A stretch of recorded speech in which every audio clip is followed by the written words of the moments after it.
I have two quick things to say before this video starts up.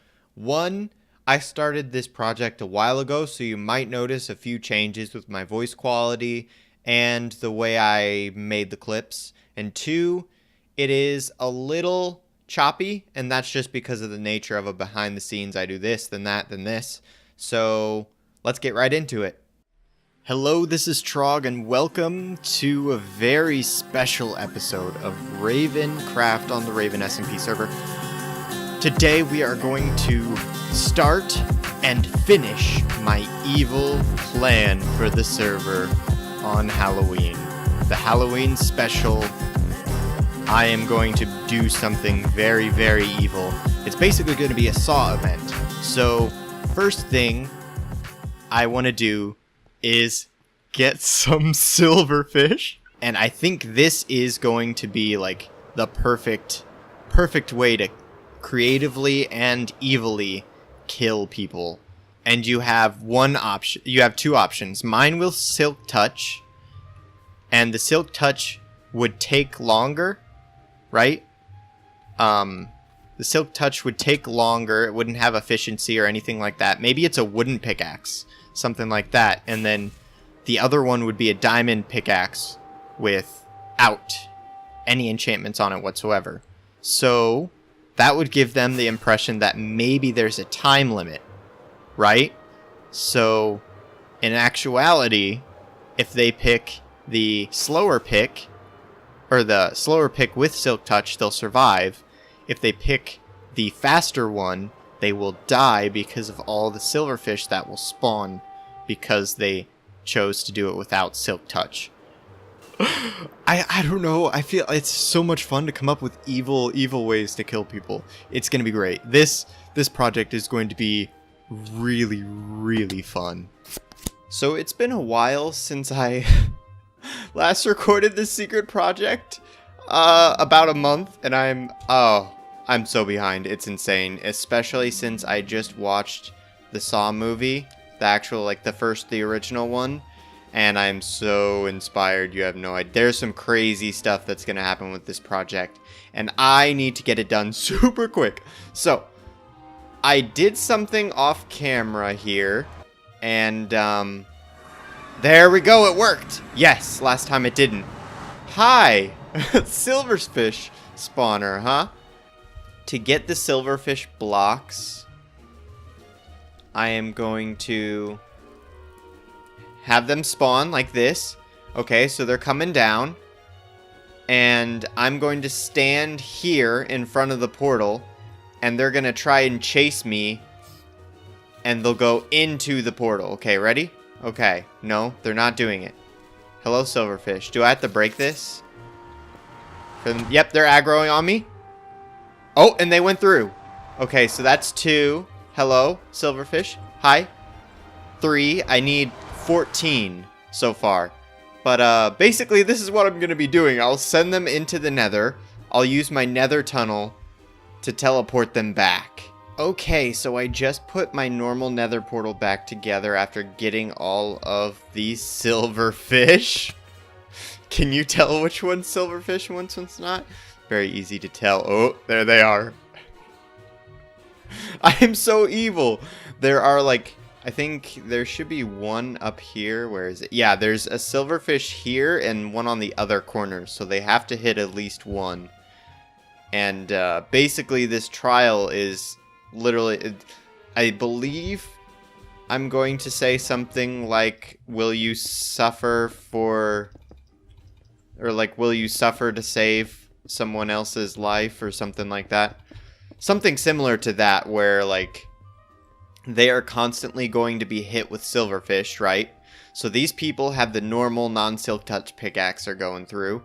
These people have the silk touch. So if everyone's breaking these stone blocks with a silk touch pickaxe, silverfish won't pop out. But when these people over on this side hit the silverfish, because there's only 2 blocks, it will start spawning them from over here or over there. So, yeah, this is the most evil thing that I have come up with. By the way, I'm putting glass over here because Jigsaw from Saw liked to watch as these trials happen, so I feel like I should be over here just like lingering over, watching people. That's why I also added the glass on top of the maze. I don't think you've seen this yet, but the maze is complete, which is super, super exciting.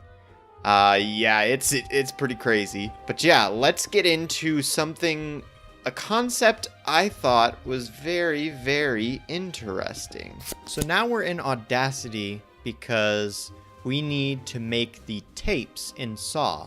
So the tapes in this instance are going to be a sound pack that I give to everyone that changes music discs or records to these audio files in here. So it'll go through and people will play them at every trial, all 5 trials, because they'll be there in a chest next to the music box. To give an example of what I'm doing with this audio, I'll just play it. Greetings and welcome. And then I am going to add the effect of phaser with all this stuff just by default. I'll put that in there, and now listen to it. Greetings and welcome. I trust that you are wondering where you are. I like that a lot. So then what I'm going to do is I'm going to save it, and depending on what I need to do with the sound levels to make it so that everyone can hear properly, I will change the amplification a little bit. But that's what we're doing with the audio. Next is the trial. Okay, this is the 3rd trial, okay? Combination lock, right? No big deal.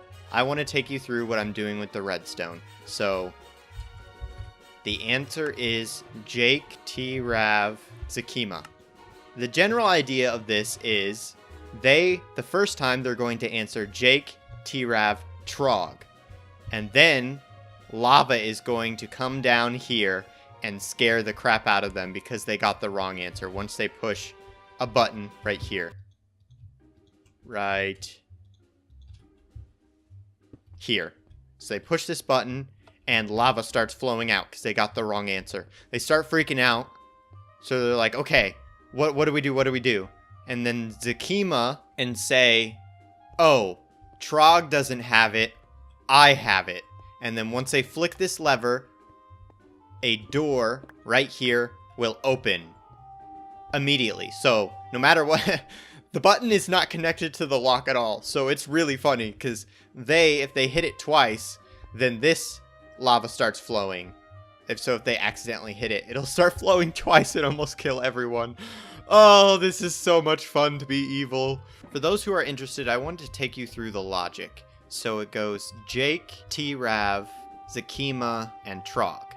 I am going to have redstone here, and I'm going to have these repeaters facing these repeaters. So if they flip Trog, then these repeaters will get power and be locked in the on or off position. Most likely Zakima's will be off. And then over here, I'm going to have what's called a AND gate in redstone, which means in order for this torch to turn on, they have to give power to both this one and this one. So here's an example. So they got Zakima right because Zakima's the only one flipped right now. And this torch is off, but this torch is still on, so this torch stays off. For the 3 try thing, I'm going to be using a dropper and a comparator. I actually need a hopper and I forgot that, but basically the dropper will put a boat into the hopper and it will make a signal strong enough to light this one up, sorry, and make the lava flow. And then it will make a signal to light this one up. And then the last one, enough signal to kill everyone in the room. So yeah, that's the redstone gist of it. I'm gonna get back to work and finish this thing off. So here the whole thing has been completed, and actually the event has already passed. But as you can see, all the redstone is at work. And then here is the hopper thing I was talking about earlier.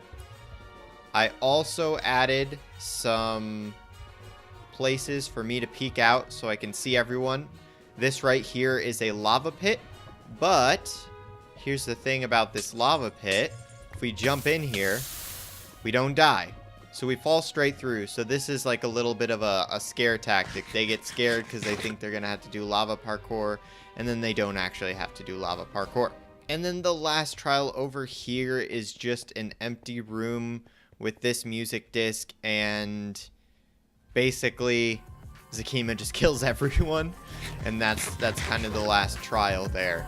But anyway, thanks for watching. I'm sorry it was a little short, but I didn't want to get everything too long and go too in-depth. But thank you so much for watching, and I'll see you in the next episode.